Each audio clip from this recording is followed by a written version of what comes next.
encore une fois. Depuis quelques mois, l'OIM a eu à réunir quelques acteurs associatifs afin de les fournir des outils pour pouvoir devenir le père éducateur modèle de nos communautés, mais enfin de venir au secours des autres qui sont dans le besoin. Et moi, je faisais partie de ces éléments. On a été formé à l'hôtel Rabat il y a quelques mois, oui, je crois, un mois et quelques, 2 mois presque. Voilà. Donc, aujourd'hui, il y a une demande forte de ce côté-là. Les migrants sont franchement en majorité, il y a beaucoup qui sont tombés malades dans les différentes villes.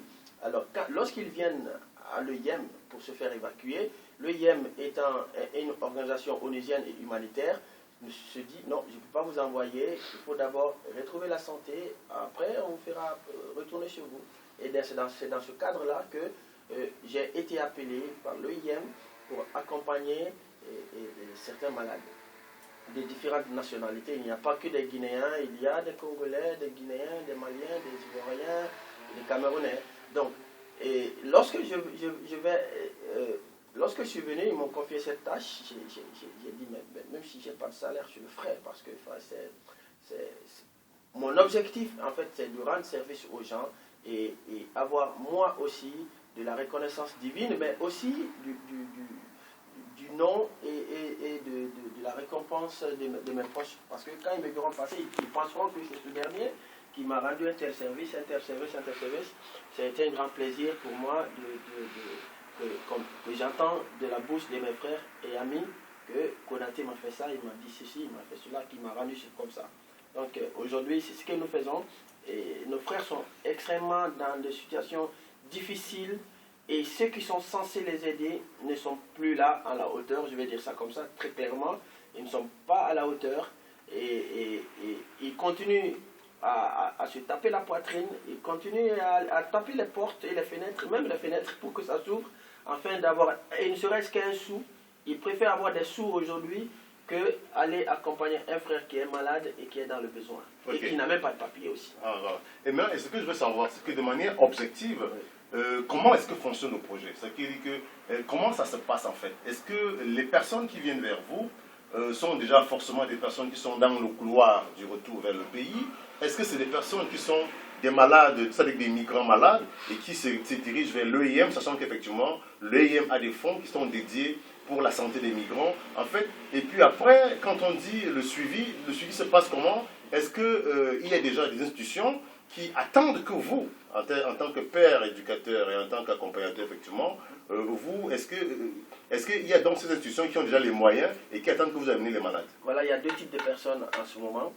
Il y a ceux-là qui viennent d'arriver, que ma femme peut témoigner, c'est un coup de fil qui me réveille pour dire voilà, il y a un tel élément qui est là et il n'a pas là où aller. Il a les mains cassées, il a les pieds cassés, non, les doigts cassés, il a besoin d'aide. Alors, ces gens-là, je les accompagne à la Caritas automatiquement, ça c'est un premier élément. Le deuxième élément, c'est ceux-là qui viennent même là-bas à la Caritas ou à l'OIM, et c'est à l'OIM maintenant de m'appeler pour me dire, voilà, monsieur Konaté, nous avons un patient ici, s'il vous plaît, veuillez passer à l'OIM, vous allez l'accompagner à l'hôpital. Et l'OIM paye tout, ce qui a lieu, il me donne, par exemple, 1500 dirhams d'abord, nous sillonnons les hôpitaux, s'il y a des analyses à faire, nous faisons ces analyses, et après je reviens sur l'OIM et nous faisons le compte rendu des dépenses de ces 1500 là de A à Z, même le transport. Voilà, donc c'est comme ça ça se passe. Et dans ce cas, il y a ceux-là qui sont atteints de la tuberculose qui demandent beaucoup plus un traitement beaucoup plus sérieux. Ouais. Donc et approfondi, où il y a le cas d'hier, c'était un ganglion, il a atteint de la tuberculose ganglionnaire. Donc il faut un suivi, il faut une intervention chirurgicale, il faut.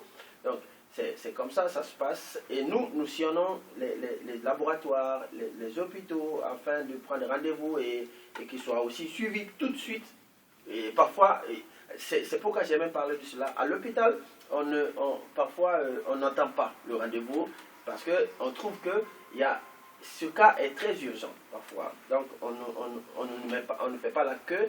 Directement, il y a des médecins qui sont cléments, qui nous donnent tout de suite l'accès aux soins. D'accord, très bien.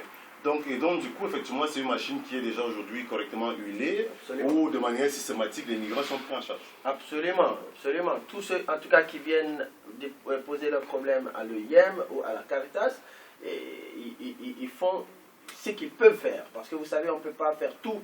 Ces institutions-là aussi sont dotées d'un fonds limité. Ah, maintenant, et la limite, c'est laquelle, en fait? Jusqu'à quel niveau, effectivement, on peut accompagner un migrant? Par exemple, la Caritas assure à 100% les logements sociaux. Ces logements sociaux, comme il l'a dit tout à l'heure, ça encore c'est autre chose. Si vous voulez qu'on rentre dans les détails, on peut rentrer dans les détails. Bien sûr, c'est pour ça qu'on est là. En fait. Il y a des gens qui disent aujourd'hui, qui sont dans les logements sociaux, des associations, et lorsque la Caritas finance, ils perçoivent l'argent, ils viennent... le jour où la Caritas va se détacher pour venir voir réellement où sont logés les enfants, comment ils fonctionnent, ils montrent une maison de X et remplit des gamins en leur donnant quelques sous pour qu'ils fassent le cinéma. Pour qu'ils fassent le cinéma, Ouais. pour faire croire, oui, c'est là où nous habitons, c'est ici où nous sommes. Donc, pourtant, en réalité, c'est une maison qui n'existe pas. À Takadoum, à J5, à Doualkora, c'est des choses qui sont indignes et ce sont des pratiques qui se passent aujourd'hui dans la migration. Et vous voyez, les enfants là continuent à errer dans les rues de Rabat alors qu'on leur a payé un logement social quelque part. Et quelle est la capacité de ces logements en termes de capacité? C'est quand même limité aussi à ce niveau. Il y a d'une dizaine de personnes, de 5, parce que c'est les cas les plus vulnérables que la Caritas s'en prend en charge. Oui. Alors, très bien.